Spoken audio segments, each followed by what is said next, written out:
देखिए, भगवान का नाम सीताराम सीताराम राम राम जितना ज्यादा से ज्यादा हो जाए उसको हमेशा जपते रहिए। क्योंकि जैसे कहा है कि राम नाम का लूट है, लूट सके तो लूट, अंत समय पछताएगा जब प्राण जाएंगे छूट। इसका मतलब है कि राम नाम की लूट मची है, इसलिए कि 84 लाख योनि भटकने के बाद मनुष्य योनि मनुष्य को प्राप्त होता है।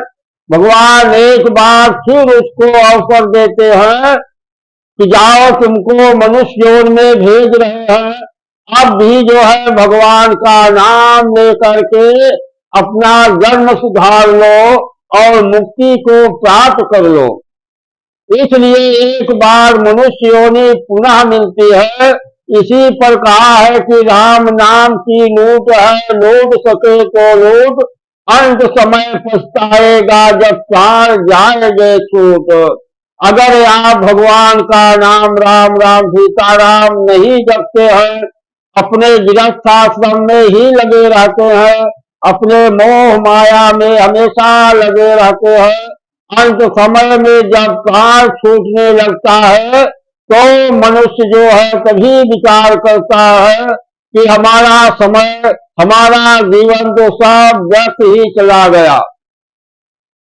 हमको जन्म मिला था भगवान का भजन करने के लिए और हमने ऐसे आराम में गृहस्थ आश्रम में ही अपना सारा जीवन जो है व्यतीत कर दिया। अब अंत समय में केवल पछताना ही पछताना मनुष्य के हाथ में रह जाता है और कुछ करने का समय चला जाता है। इसलिए आप जो है इस हालत में पहुंचने से पहले ही अपना जीवन सुधार लो, अपना जन्म बना लो और भगवान के भजन में, उनकी सेवा पूजा में लग जाइए। जितना ज्यादा से ज्यादा हो जाए आप भगवान की सेवा भी करिए, उनका भजन भी करिए और उनका जाप भी हमेशा करते रहिए। जब भी समय मिले, अर्थ की व्यवस्था हो जाए, आप जो है तीर्थाटन भी करते रहिए। क्योंकि देव मिलन को जाइए तद ममतार अभिमान, जो जो पद आगे बढ़े कोटिन यज्ञ समान।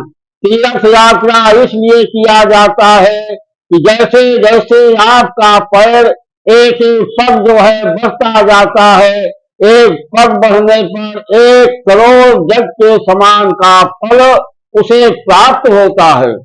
इसलिए तीर्थ यात्रा किया जाता है।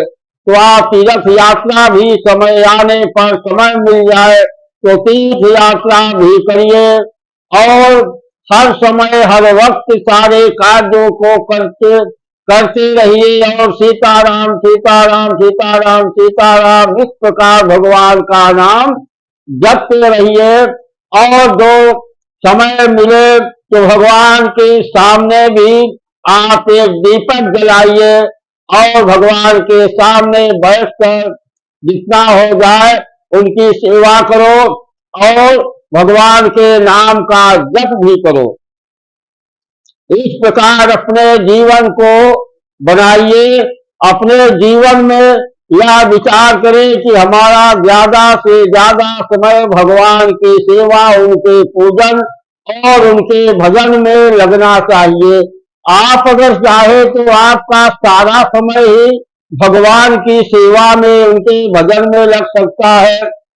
वह बहुत सरल सा उपाय है कि जो समय अगर मिलता है सुबह शाम तो भगवान के पास बैठ जाइए और उनके नाम का भजन करिए, उनकी सेवा करिए। जितना समय मिले उतना आप बैठ करके आप जो है भगवान का भजन करें और बाकी समय अपने सारे कार्यों को आप करते रहें, चलते फिरते रहें। कोई कार्य आ गया है, कार्य को करते रहें और सीताराम सीताराम सीताराम राम राम राम राम राम राम, इस प्रकार भगवान का नाम जबान से लेते रहिए।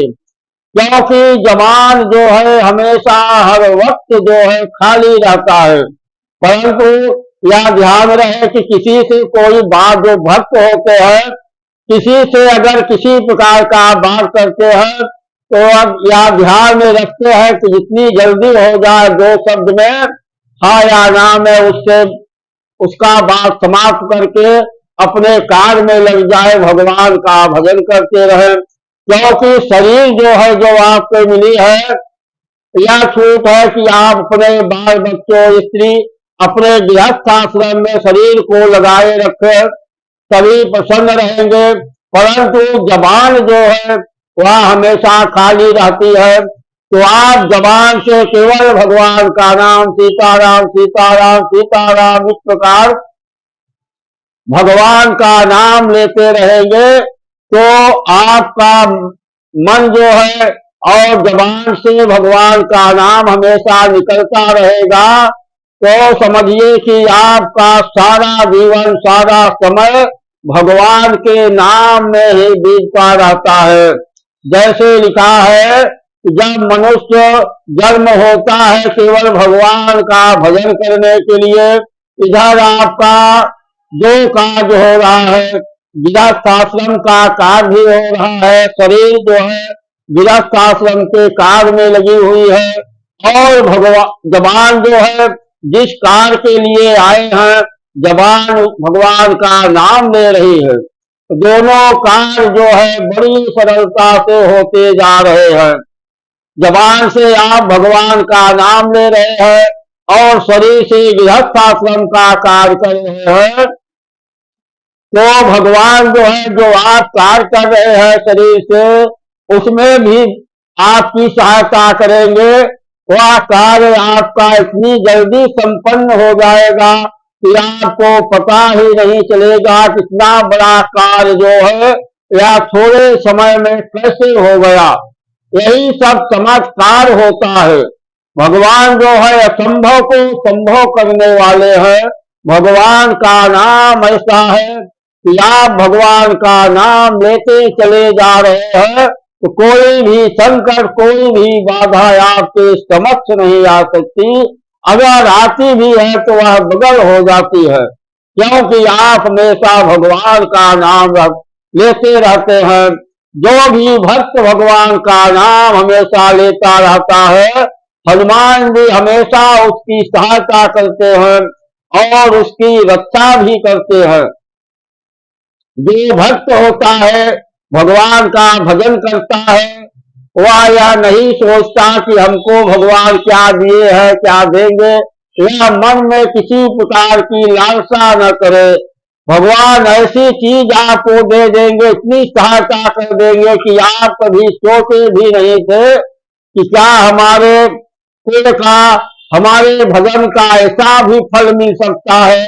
अब देखिए, किसी का एक्सीडेंट हो गया और किसी के ऊपर बहुत बड़ा संकट आ गया, लोग कहते हैं कि देखो इसकी गाड़ी जो है भूसा हो गई, इतना बड़ा संकट इसके ऊपर आया, परंतु इसका बाल बांका भी नहीं हुआ, एकदम सुरक्षित है, इसके अंदर खरोच भी नहीं लगी है।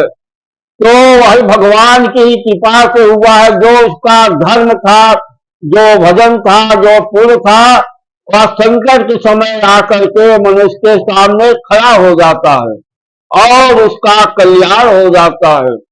इसलिए देखिए, भगवान के नाम में कितनी बड़ी पावर और कितनी बड़ी शक्ति है कि भगवान का नाम हमेशा जो लेता रहता है वह किसी भी कार्य में नीचा नहीं खाता और न उसके साथ धोखा होता है। परंतु भगवान का नाम भाव, भक्ति, श्रद्धा के साथ हमेशा जपना चाहिए। भगवान ने कहा है कि निर्मल मन जन सो मोहि पावा, मोह कपट छल छिद्र न भावा। आप जो है घमंड को हटा करके, जब आपका घमंड हट जाएगा तो आपका मन जो है एकदम निर्मल हो जाएगा। निर्मल मन जन सो मोहि पावा, मोहि कपट छल छिद्र भावा। जब आपका निर्मल हो गया तो आपके अंदर से कपट भावना जो है यह सब दूर भाग जाता है।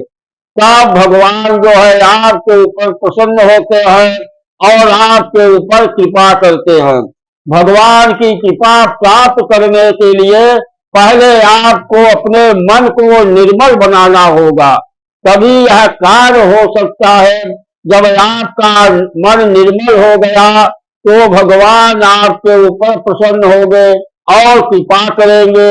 जब भगवान कृपा करते हैं तब क्या होता है कि जहाँ पर कृपा राम की होई ता पर कृपा करे सब कोई।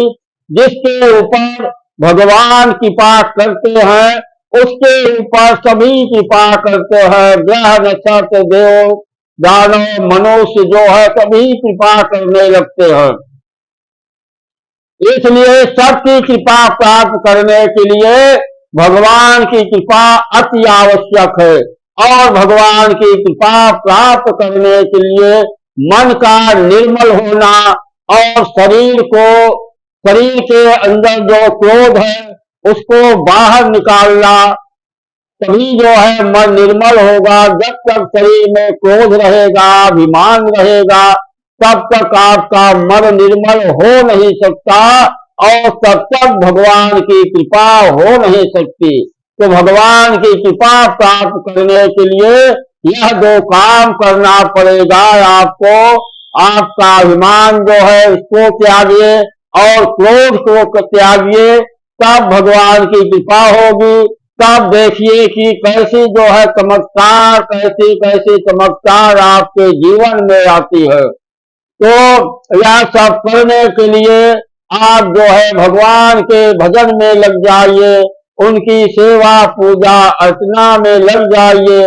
तो इस लोक में भी आपको सुख मिलेगा और शांति मिलेगी और अंतकाल में परलोक में भी आपको सुख होगा और अंत में सत्यलोक वैकुंठ लोक की प्राप्ति हो जाएगी। जय श्री राम, जय श्री राधे।